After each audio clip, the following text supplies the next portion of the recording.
പിതാവിൻ്റെയും പുത്രൻ്റെയും പരിശുദ്ധാത്മാവിൻ്റെയും നാമത്തിൽ ആമേൻ. സംഖ്യയുടെ പുസ്തകം 25-ാം അധ്യായം. പെയോറിലെ ബാൽ. ഷിത്തിമിൽ പാർക്കുമ്പോൾ മൊബാബി സ്ത്രീകളുമായി ഇസ്രായേൽ ജനം വേശ്യാവൃത്തിയിൽ ഏർപ്പെടാൻ തുടങ്ങി. അവർ തങ്ങളുടെ ദേവന്മാരുടെ ബലികൾക്ക് ഇസ്രായേൽക്കാരെ ക്ഷണിച്ചു. അവർ അവരോട് ചേർന്ന് ഭക്ഷിക്കുകയും ദേവന്മാരെ ആരാധിക്കുകയും ചെയ്തു. അങ്ങനെ ഇസ്രായേൽ പെയോറിലെ ബാലിന് സേവ ചെയ്തു. അവർക്കെതിരെ കർത്താവിൻ്റെ കോപം ജ്വലിച്ചു. അവിടുന്ന് മോശയോട് അരുളിച്ചെയ്തു, ജനത്തിൻ്റെ തലവന്മാരെ പിടിച്ച് കർത്താവിൻ്റെ മുമ്പാകെ പരസ്യമായി തൂക്കിലിടുക. കർത്താവിൻ്റെ ഉഗ്രകോപം ജനങ്ങളിൽ നിന്ന് മാറിപ്പോകട്ടെ. മോശ ഇസ്രായേലിലെ ന്യായാധിപന്മാരോട് പറഞ്ഞു, നിങ്ങൾ ഓരോരുത്തരും പെയോറിലെ ബാലിൻ്റെ അടിമകളായി തീർന്ന നിങ്ങളുടെ ആളുകളെ വധിക്കുക.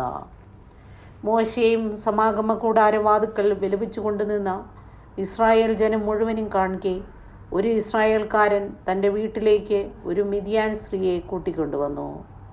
പുരോഹിതനായ അഹ്റോൻ്റെ പുത്രനായ എലെയാസറിൻ്റെ പുത്രൻ ഫിനെഹാസ് ഇത് കണ്ട് എഴുന്നേറ്റ് ഒരു കുന്തവും എടുത്തുകൊണ്ട് സമൂഹത്തിൽ നിന്ന് പുറത്തുപോയി. ആ ഇസ്രായേലിൻ്റെ പുറകെ അവൻ അകത്ത് ചെന്ന് അവരിരുവരുടെയും ഇസ്രായേല്യത്തിൻ്റെയും സ്ത്രീയുടെയും ഉദരം തുളഞ്ഞു കിടക്കും വിധം കുത്തി. അങ്ങനെ ഇസ്രായേൽ ജനത്തെ ബാധിച്ച മഹാമാരി നിലച്ചു. മഹാമാരി കൊണ്ട് മരണമടഞ്ഞവർ 24,000 പേരാണ്.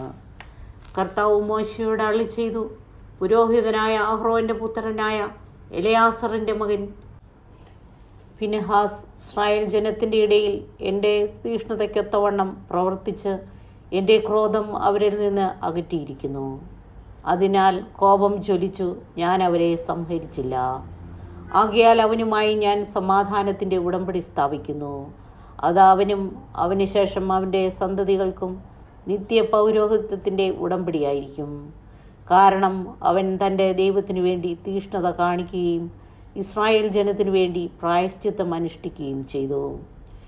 മിദ്യാൻകാരിയോടൊപ്പം വധിക്കപ്പെട്ട ഇസ്രായേല്യൻ ശിമിയോൻ ഗോത്രത്തിൽപ്പെട്ട ഒരു കുടുംബത്തലവനായ സാലുവിൻ്റെ മകൻ സിമ്രിയാണ്. കൊല്ലപ്പെട്ട മിദ്യാൻകാരി മിദ്യാൻ വംശത്തിൽപ്പെട്ട ഒരു കുടുംബത്തലവനായ സൂറിൻ്റെ മകൾ കൊസ്ബി ആകുന്നു. കർത്താവ് മോശയോട് അരുളിച്ചെയ്തു, മിദ്യാന്യരെ ആക്രമിച്ച് നിശേഷം സംഹരിക്കുക. കാരണം പെയോറിൻ്റെ കാര്യത്തിലും പെയോർ നിമിത്തമുണ്ടായ മഹാമാരിയുടെ നാളിൽ വധിക്കപ്പെട്ട അവരുടെ സഹോദരിയും മിദ്യാൻ പ്രമാണിയുടെ മകളുമായ കൊസ്ബിയുടെ കാര്യത്തിലും ചെയ്ത ചതിപ്രയോഗത്താൽ മിദ്യാൻകാർ നിങ്ങളെ വളരെയധികം ക്ലേശിപ്പിച്ചു. നമ്മുടെ ദൈവമായ കർത്താവിന് സ്തുതി.